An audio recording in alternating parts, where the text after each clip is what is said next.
What's up, NextGen sports fans? I'm Aaliyah English. We're here in the Frontrunner studio, and I have a very, very special guest with me today.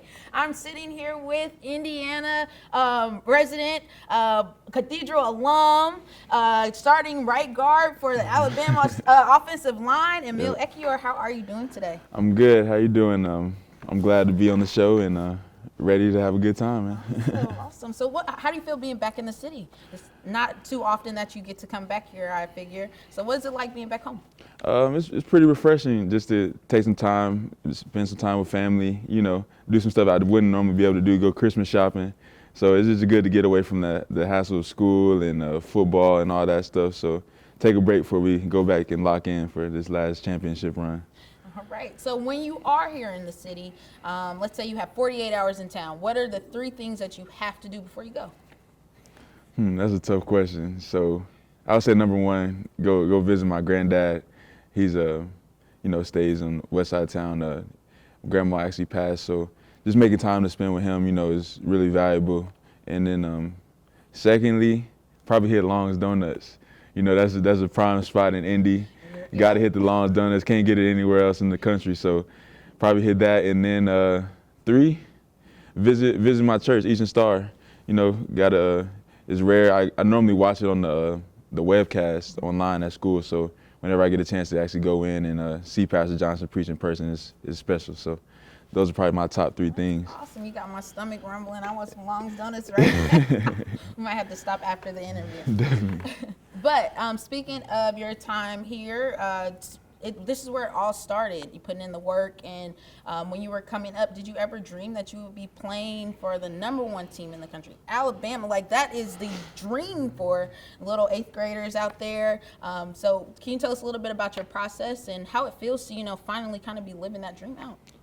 Yeah, I would definitely say this has always been my dream, to play big-time football in college, and ever since I was young, that's been my plan. I didn't know where I would go, but I've always wanted and aspired to be at this level. So, I mean, it feels pretty good, and I'm just thankful for everybody that supported me along the way and got me to this point.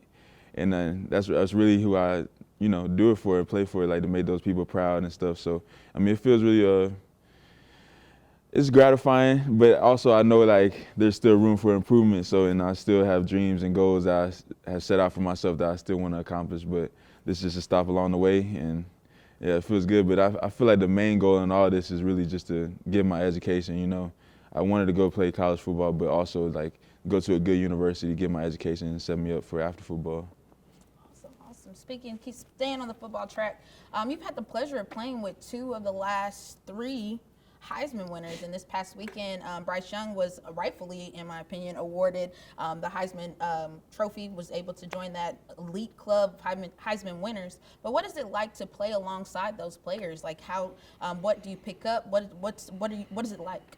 I think it's really cool. I think it's something at Alabama guys can like take for granted, because you just see so many good players and you're around so much greatness every day. Even being around the greatest coach and Coach Saban, and I mean, probably the greatest receiver. I mean, the only receiver to win the Heisman Trophy. So I think it's really cool. I think it's great to just be around greatness, and I think it helps you because you rub off on those habits that those people have, and you see what they do to be good at what they do. So try to implement kind of some of those things.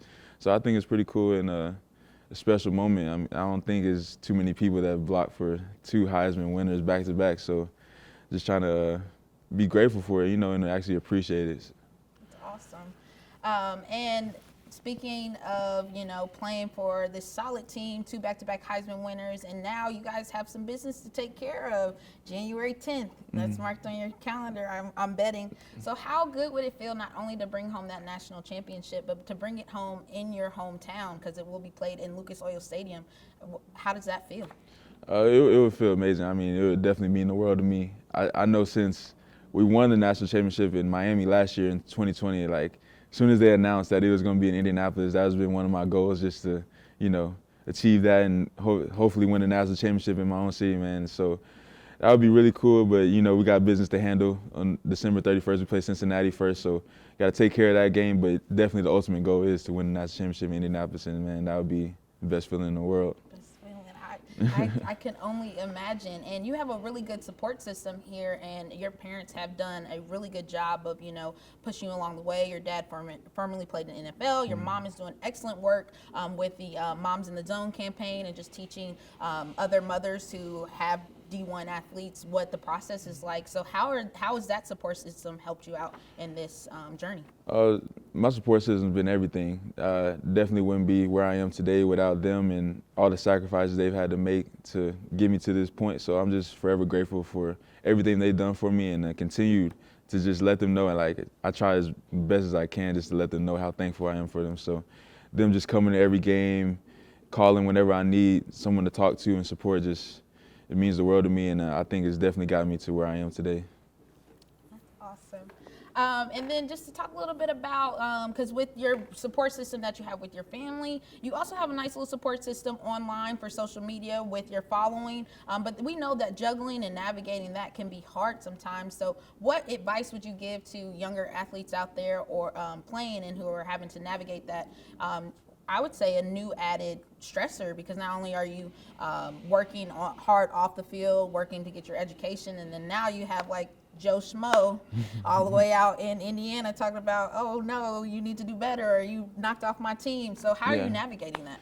Yeah, I'm probably one of the worst people to ask about social media, because it's not that I hate social media, but I just don't like things about it. Just especially with being like an athlete, like anybody can DM you or send you a video of yourself during the game, like saying you suck. So I just think best for the young athletes to kind of like tune the negative stuff out and try to just use social media to build your brand, honestly, because if you get too wrapped up into it, it can like really affect your mental health. Like, I mean, sometimes I found myself reading comments like about like, the game, or like how people thought I played. So I just had to get out of that mode and just really like use social media for like the good like side of it, instead of just like feed it into like what people were saying and stuff. So don't get too heavily wrapped in social media, because, hey, man, they can build you up, but they can tear you down. So, excellent advice. Make sure you guys are writing that down. They can build you up, but they can tear you down. Take note of that. Definitely. And speaking of social media, you said building your brand on social media with the new NIL. How do you feel about that with the name, likeness, image, new passing, and how do you feel about that?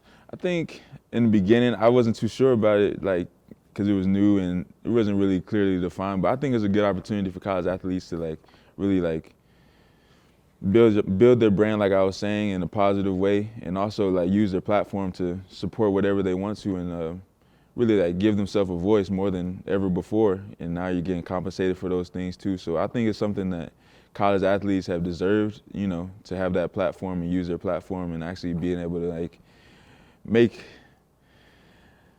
how should I say this, make important, I guess, just making statements that you believe in and supports your core values. So you could do an NIL opportunity for a charity or something like that. Like, you get to show who you actually are and like what you support and like what you're all about. So I think it gives another side of college athletics, and I think it just adds to like what was already going on from like the entertainment standpoint, Yeah, I can agree. I like that. And I'm pretty sure I would get trolled online if I didn't ask you about how you felt about your alma mater, Cathedral Fighting Irish, winning that state championship title. Have you been able to keep up with your high school and kind of check in on games and see things like that? Oh, definitely. Every Friday night in the hotel, I'm checking up on Twitter, like looking at updates, trying to see how they're doing. So just really proud of those guys for, back-to-back state championships. So trying to do the same thing here and win back-to-back championships. So I'm just really happy for those guys and all the success they're having there. So I think Coach Peoples doing a great job. So keep doing what you're doing, Coach, and go Irish. So what's next? Let's say January 10th rolls around, you guys bring home that national title. What's next? You're a junior now, right? So should we be looking for your name in the draft? I know back in the day on the formerly known Mick Network, we heard you calling some games. Should we be listening out for you calling some games in the future? What's next for Emil? I think definitely got some big decisions to make. I really haven't been putting too much effort into thinking about that right now, just really focusing on the season and making sure I'm taking care of business on the field. So definitely have some options on the table as far as being able to leave school or return, and also, continuing my endeavors like off the field with my degree. So really got some big decisions to make. Let that all take care of itself after the season, though. Okay, So just be on the lookout. Yep, definitely. Looking at your social media. Probably. Thank you so much for joining us, Emil. Is there anything you want to say to your audience, to the fans, everybody watching tonight, even to the Fighting Irish Nation? What do you want to say? I'll probably just say to younger kids that are aspiring to play at this level, just always believe in yourself. Don't let anybody tell you that you can't do something. Always bet on yourself too. If you put in the work and put in the time and effort to do something, you should always believe in yourself and believe that you can achieve what you want. So that's probably my best advice, and thanks for having me on the show. Oh, thank you for coming. Thank you so much. And thank you so much for tuning in. Be sure to follow us on social media at the NextGen Sports IN. Be sure to like and subscribe to us on YouTube, and just keep it locked for more action, more Game of the Week action, more NextGen Sports Show action. We got you all covered. So thank you again, and we'll see you next time.